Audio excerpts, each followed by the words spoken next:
Hello everyone student, आज के इस वीडियो लेक्चर में हम बीएससी फर्स्ट ईयर की philology first paper lower non chordates से एक टॉपिक इस पर डिस्कस हम कर रहे थे इसके प्रीवियस वीडियो लेक्चर में। तो आज हम इसकी लोकोमोशन, डाइजेस्टिव सिस्टम, एक्सक्रीशन इस पर हम डिस्कस करेंगे। जो प्लानेरिया है, डिजेशिया है, ये आपको प्लेटीहेल्मिन्थीज में, ये फाइलम प्लेटीहेल्मिन्थीज से बिलोंग करता है। और बेसिक फर्स्ट ईयर में आपको प्लेटीहेल्मिन्थीज, फाइलम प्लेटीहेल्मिन्थीज से 3 एनिमल्स के बारे में पढ़ना होता है। 3 एनिमल्स के बारे में आपको बेसिक फर्स्ट ईयर में पढ़ना होता है। Planaria, Fasciola hepatica, tapeworm. तो प्लानेरिया हमारा चल रहा था, तो इसके पहले हमने इसके पहले हमने इसकी हैबिट्स एंड हैबिटेट और एक्सटर्नल मॉर्फोलॉजी को डिस्कस किया था। आज हम लोकोमोशन, डाइजेस्टिव सिस्टम, एक्सक्रीशन ये सब पे डिस्कस करेंगे। तो ये फाइलम प्लेटीहेल्मिन्थीज से बिलोंग करता है। प्लेटीहेल्मिन्थीज का कुछ जनरल कैरेक्टर हम ये जान लेते हैं कि आपको इस फाइलम से क्या क्या नया मिलने को मिला है। तो इस फाइलम में ट्रिप्लोब्लास्टिक का एक टर्म आया हुआ है, triploblastic, that is body derived from embryonic germ layer, ectoderm, endoderm and mesoderm. Ectoderm, mesoderm and endoderm. इसके प्रीवियस फाइलम में आपने पढ़ा होगा, तो वो डिप्लोब्लास्टिक होगा। बॉडी सिमेट्री की अगर बात करते हैं तो इसमें बाइलेटरल सिमेट्री होता है। और इसको हम फ्लैट फॉर्म के नाम से भी जानते हैं। फ्लैट फॉर्म कहते हैं क्योंकि dorso ventrally flattened, dorsal side and ventral side से ये फ्लैट होता है। तो चलिए हम अपने टॉपिक की ओर चलते हैं। Locomotion in planaria. प्लानेरिया में लोकोमोशन, ड्यूजेशिया भी कहते हैं इसको।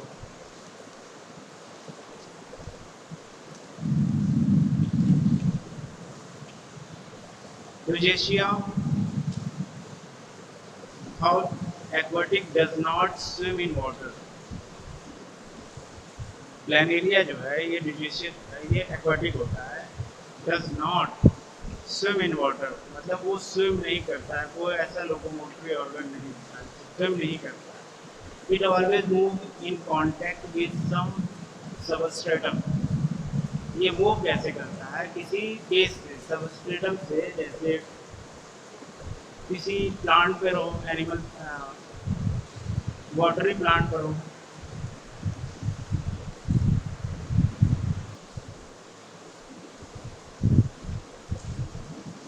किसी सबस्ट्रेट से, बेस से, रॉक से, किसी वाटरी प्लांट से ये उस पर अटैच होता है, या उसकी सरफेस, मतलब बेस की बात कर रहे हैं, जमीन की, पानी के समंदर बेस पे ये मूवमेंट करता है। और on the under side of water surface film, water surface, under side of water surface, movement of two type, gliding and muscular. Gliding movement है एंड मस्कुलर मूवमेंट है।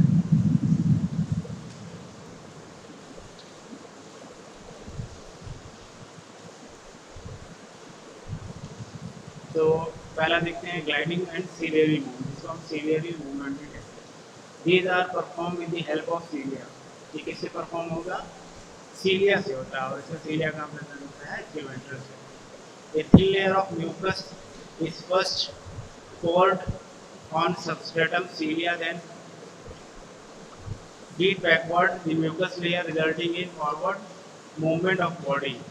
Head is kept somewhat raised during gliding. इसमें क्या होता है? सीलिया जैसे लिखा हुआ है इसमें, सीलिया देन बीट बैकवर्ड। जब बैकवर्ड सीलिया मूव करता है तो म्यूकस लेयर रिजल्टिंग क्या रिजल्ट करता है? आगे की तरफ वो बॉडी म्यूकस लेयर से आगे की तरफ उसकी बॉडी मूव करती है। बैकवर्ड सीलिया अगर मूव करेगा, सीलिया बैकवर्ड होगा तो म्यूकस लेयर रिजल्ट क्या करेगा? फॉरवर्ड मूवमेंट ऑफ बॉडी, उसकी बॉडी आगे की तरफ बढ़ेगी।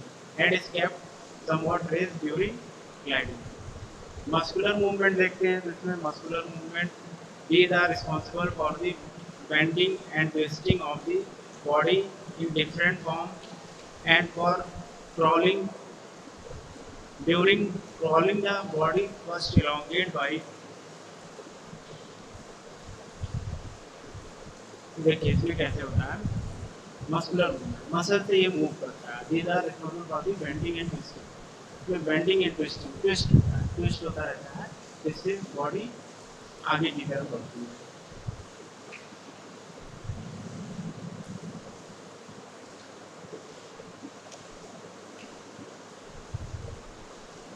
ये डायग्राम से आप समझ सकते हो। इसीलिए आगे बढ़ रहा है।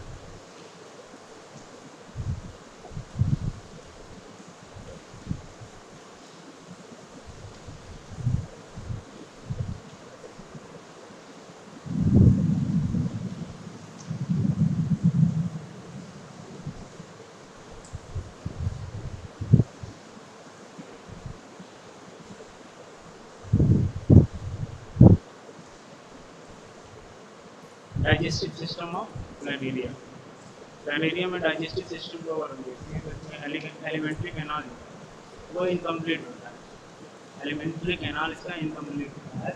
देखिए क्या लिखा हुआ है, alimentary canal of Dugesia is distinct, extensive but incomplete as there is no anal opening. इसका एलिमेंट्री कैनाल इनकम्प्लीट होता है, यहाँ लिखा हुआ है इनकम्प्लीट। मतलब ये है कि इसमें माउथ तो प्रेजेंट होगा बट एनएस जो होगा वो एब्सेंट होगा, जिसको हम ब्लाइंड सैक भी कहते हैं। ब्लाइंड सैक कहने का ये मतलब है कि mouth is present but NS is absent. तो इसमें कोई एनल ओपनिंग नहीं होता है, माउथ के थ्रू ये अपने भोजन को खाएगा और उसी के थ्रू जो वेस्ट मटेरियल है उसी के थ्रू वो बाहर निकलेगा। Since an NS is absent, it is comparable to the gastrovascular cavity of Coelenterata. It includes mouth, pharynx and intestine. So it is comparable to the gastrovascular, मतलब Coelenterata में जैसे gastrovascular cavity थी same वैसे है, mouth है, pharynx है and intestine। ये देख सकते हो आप, इसकी डायग्राम में आप ये देख सकते हो।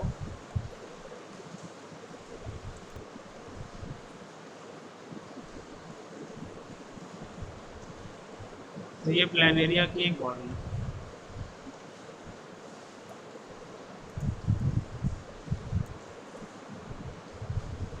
माउथ कहाँ प्रेजेंट है इसका, एंटीरियर एंड पोस्टीरियर की mid ventral, mid ventral, ventral side सामने की ओर है, डॉर्सल साइड पीछे की ओर, तो ये मिड वेंट्रल पे इसका माउथ प्रेजेंट होगा। ये यहाँ लिखा हुआ mouth, opening of pharyngeal, pharyngeal है ये, सो करके फेरेंजियल सीथ, ये कवर से ढका हुआ है, इसको बोलते हैं फेरेंजियल सीथ। मस्कुलर फेरिंग्स, इसमें मसल प्रेजेंट है, मसल्स, ठीक है, तो इसको मसल मस्कुलर फेरिंग्स। इसका इंटेस्टाइन आप देख सकते हो, intestine diverticulum, anterior branch of intestine, anterior branch में इंटेस्टाइन से गया, यहाँ से मिड वेंट्रल से दो पार्ट में डिवाइड हो गया। चलिए आगे इसको पढ़ लेते हैं। Mouth is an Oval and rounded aperture located in mid ventrally, a little behind the center of body.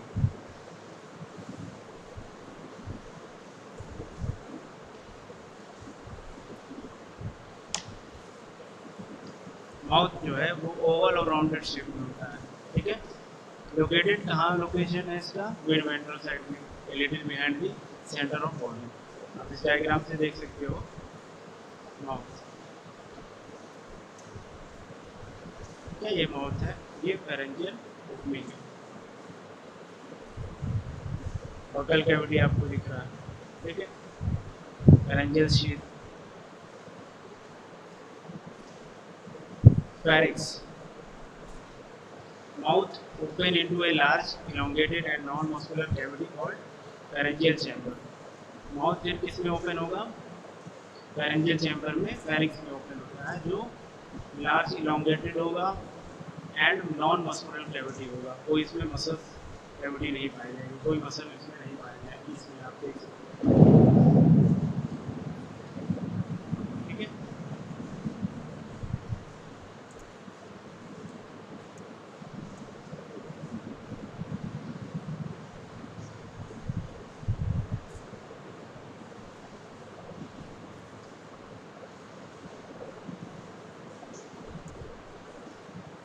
ये रीजन ये मिड वेंट्रल साइड में है।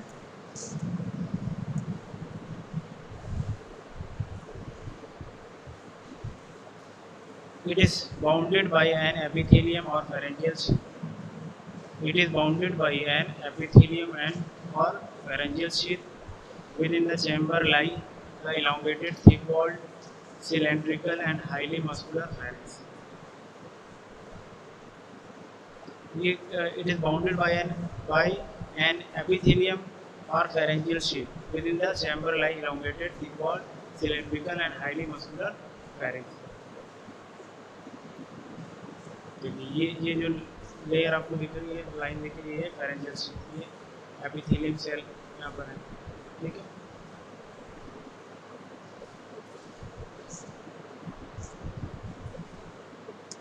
Intestine.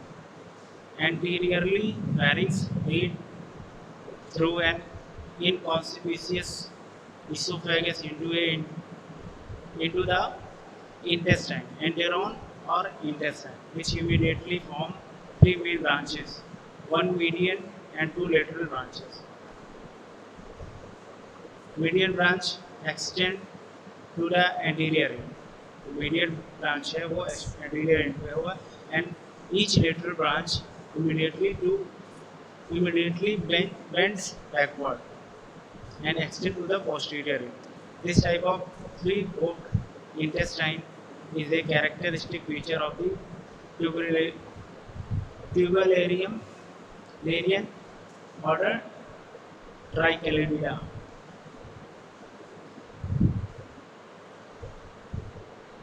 तो ये आप देख सकते हो, ये एक यहाँ से ऐसे ब्रांच में, फिर दो ब्रांच में ये डिवाइड हो गया, lateral posterior branch of intestine, ठीक है। ये एंटीरियर ब्रांच ऑफ इंटेस्टाइन, ये एंटीरियर ब्रांच ऑफ इंटेस्टाइन यहाँ तक है, मिड वेंट्रल से ये दो पार्ट में डिवाइड हो गया। सॉरी।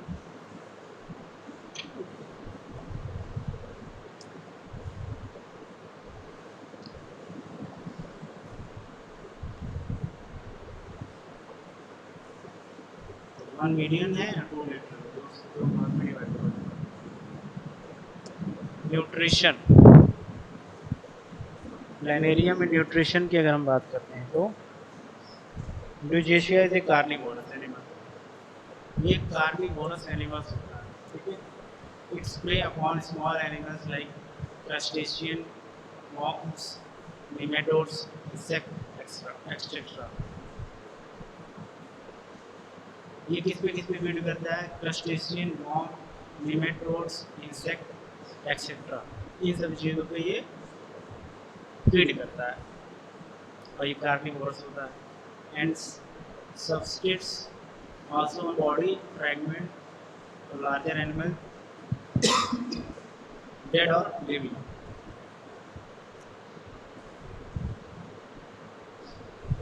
इस डायग्राम से आप समझने की कोशिश करो कि फूड को कैसे कैप्चर करना है,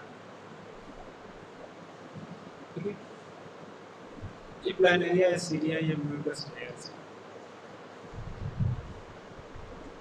तो अपने हेड से ये अंदर की तरफ धकेलते जाता है और इसका माउथ मिड वेंट्रल साइड में होगा, ये यहाँ पर राउंड हो गया,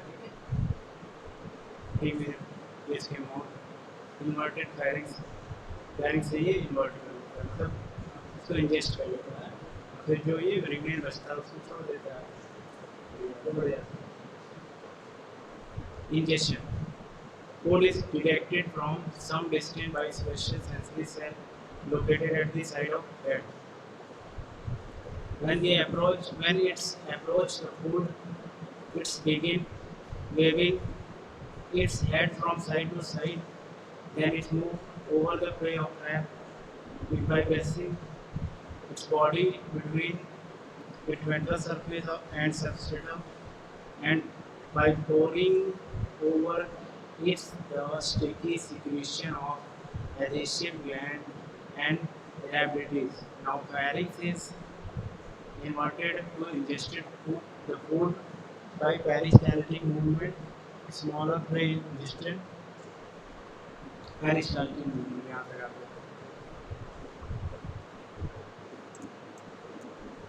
जब कोई फूड इंजेस्ट करता है तो ये इससे होता हुआ इसके जो इंटेस्टाइनल की जितनी इंटेस्टाइनल जो है ये इन सब में फूड को चला जाता है और एब्जॉर्ब कर लेगा।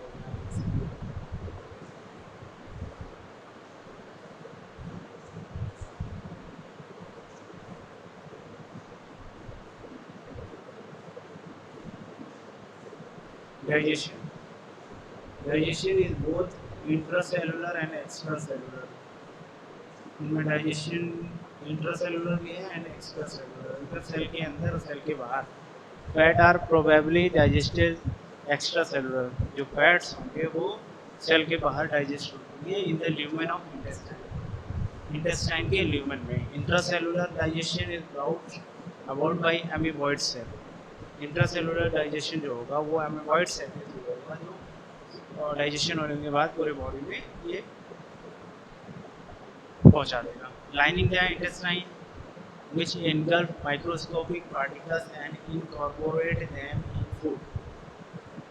जो इंटेस्टाइन की वॉल है, लाइनिंग ऑफ इंटेस्टाइन है, वो engulf करता है microscopic particles. digested food diffuses through the wall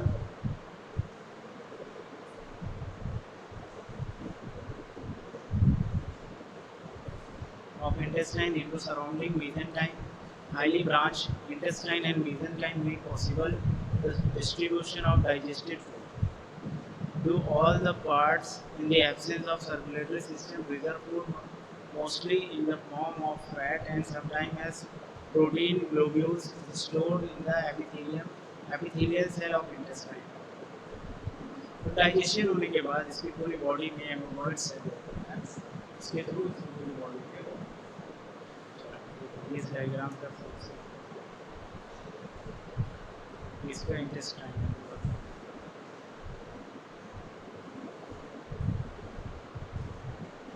digestion. अब जो डाइजेस्ट हो गया, जो बचा हुआ वेस्ट मटेरियल है वो इजेस्ट कैसे होगा? देयर इज नो एनएस, कोई एनएस इसमें है नहीं, so that the undigested food is digested through the mouth के सारे माउथ के थ्रू वो इजेशन भी करेगा। Excretory system. Excretory system of Babesia consists of a large number of excretory cells. The protonephridia और flame cell. तो एक flame cell होता है, इसमें उसके थ्रू इसका डाइजेशन इसका एक्सक्रीशन होता है। excretory system इसका ये है flame cell। flame cell में फ्लैजिला, इसके थ्रू ये जो अनडाइजेस्टेड फूड है उसको बॉडी के बाहर करता है। And A system of excretory tubules, और एक एक्सक्रीटरी ट्यूब्यूल्स होता है उसके थ्रू।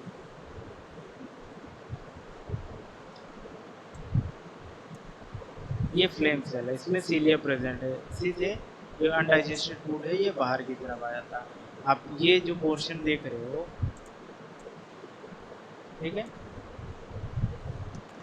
ये कहाँ पर है? ये साइड में यहाँ पर सबके एरिया में, इसी को यहाँ जूम करके दिखाया हुआ है। एक्सक्रीटरी फूड है, सीलिया के थ्रू जो अनडाइजेस्टेड फूड होगा वो सीलिया मूव करेगा, फीड करेगा, उससे बाहर होकर ये दोनों ये एक्सक्रीटरी फूड के थ्रू बाहर निकल जाएगा। एक्सक्रीटरी फूड के थ्रू बाहर निकलने के बाद ये मुंह से बाहर मुंह से बाहर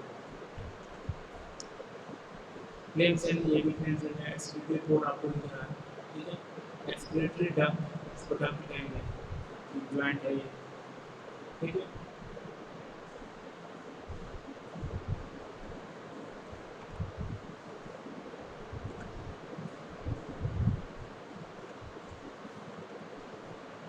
स्टूडेंट्स, आज के लिए इतना ही। नेक्स्ट वीडियो लेक्चर में हम इसकी रिप्रोडक्शन के बारे में बात करेंगे। Okay, thank you.